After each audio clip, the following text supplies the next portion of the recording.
Hello అండి, నమస్తే. Welcome back to Family Bytes. ఈరోజు నేనైతే ఒక హెల్దీ రెసిపీని అయితే మీతో షేర్ చేయాలనుకుంటున్నానండి. రాగి సంగటి అలాగే దీనికి కాంబినేషన్గా పల్లీ చట్నీ, వీటి రెండింటి కాంబినేషన్ అయితే చాలా బాగుంటుంది. మన పూర్వీకుల లాంటి బలం కావాలంటే ఇలాంటి పాతకాలం వంటల్ని కనీసం వారంలో ఒక్కసారైనా తినడానికి ట్రై చేయండి. ఈ రాగి సంగటిని మనం బ్రేక్ఫాస్ట్గా అయినా, మధ్యాహ్నం లంచ్గా అయినా లేదా నైట్ డిన్నర్గా అయినా కూడా తీసుకోవచ్చు. అలాగే చాలా సింపుల్గా కూడా చేసుకోవచ్చు. మరి ఈ హెల్దీ రాగి సంగటిని ఎలా ప్రిపేర్ చేసుకోవాలో చూసేద్దాం. దీనికోసం అడుగు మందంగా ఉన్న గిన్నెని తీసుకోవాలి. ఇక్కడ నేనైతే కుక్కర్ని తీసుకున్నాను. 1 కప్పు రాగి పిండికి 2 కప్పుల దాకా నీళ్ళు అయితే పడతాయి.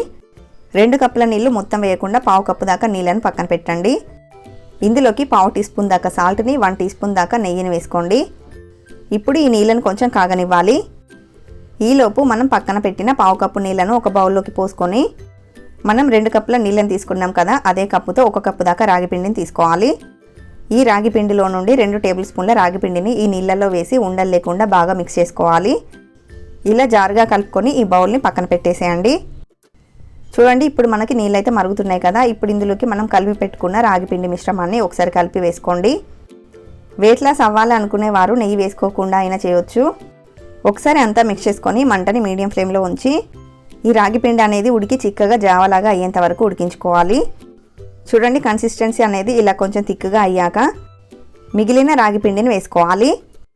రాగి పిండిని ఒకే దగ్గర కాకుండా ఇలా పరిచినట్లుగా వేసుకోండి. ఇప్పుడు మూత పెట్టి ఒక 2-3 నిమిషాల పాటు ఉడికించుకుందాము. ఆ ఆవిరికి రాగి పిండి అనేది చక్కగా మగ్గుతుంది. అలా మగ్గిన తర్వాత మూత తీసేసి చిన్న మంట మీదే ఉంచి ఒక చిన్న గరిటెను కానీ తెడ్డుతో కానీ కలుపుకోవాలి.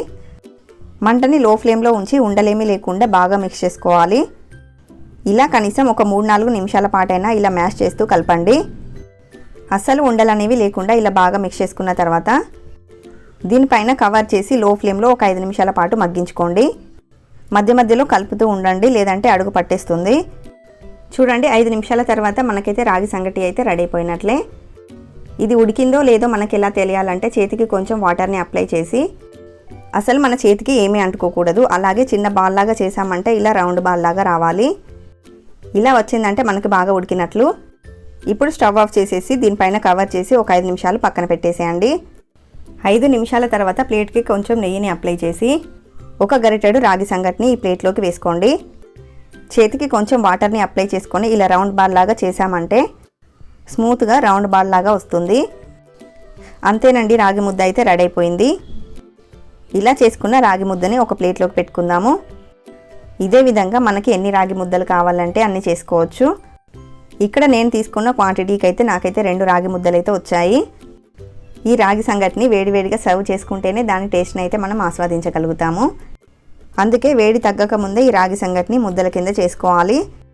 ఇప్పుడు పల్లీ చట్నీని చేసుకోవడానికి స్టవ్ మీద పాన్ పెట్టుకొని 1 టీ స్పూన్ దాకా ఆయిల్ని వేయండి. ఇందులోనికి కారానికి తగ్గట్టుగా 5-6 పచ్చిమిర్చిని వేసి ఫ్రై చేయండి. ఇలా ఫ్రై చేసుకున్న పచ్చిమిర్చిని ఒక ప్లేట్లోకి వేసుకుందాము. ఇప్పుడు ఒక మిక్సీ జార్లోకి 1/2 కప్పు దాకా వేయించిన పల్లీలను వేసుకోండి.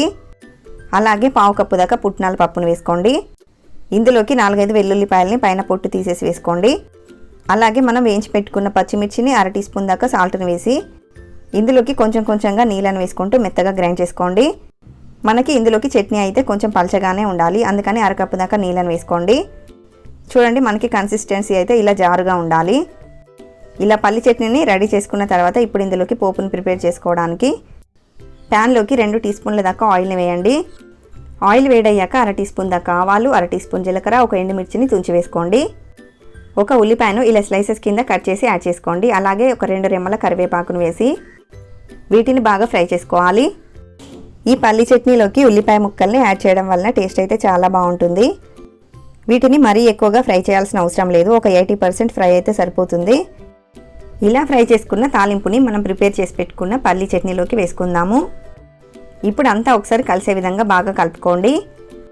సో అంతేనండి, మనకి టేస్టీ పల్లీ చట్నీ అయితే రెడీ అయిపోయింది. ఇలా రాగి ముద్దని ప్లేట్లో వేసుకొని పల్లీ చట్నీని వేసుకొని తిన్నారంటే ఆ రుచి అనేది అద్భుతంగా ఉంటుంది. మధ్య మధ్యలో ఉల్లిపాయలు తగులుతూ టేస్ట్ అయితే చాలా బాగుంటుంది. మీరు కూడా ఒకసారి ట్రై చేసి చూడండి. ఇలా కనీసం వారంలో ఒక్కసారైనా చేసుకోండి. ఈ సంగటిలోకి పప్పు చారు, పులుసు కూరలు అయితే చాలా బాగుంటాయి. ఈ హెల్దీ రెసిపీ మీకు నచ్చితే వీడియోని లైక్ చేసి షేర్ చేయండి. Thank you for watching.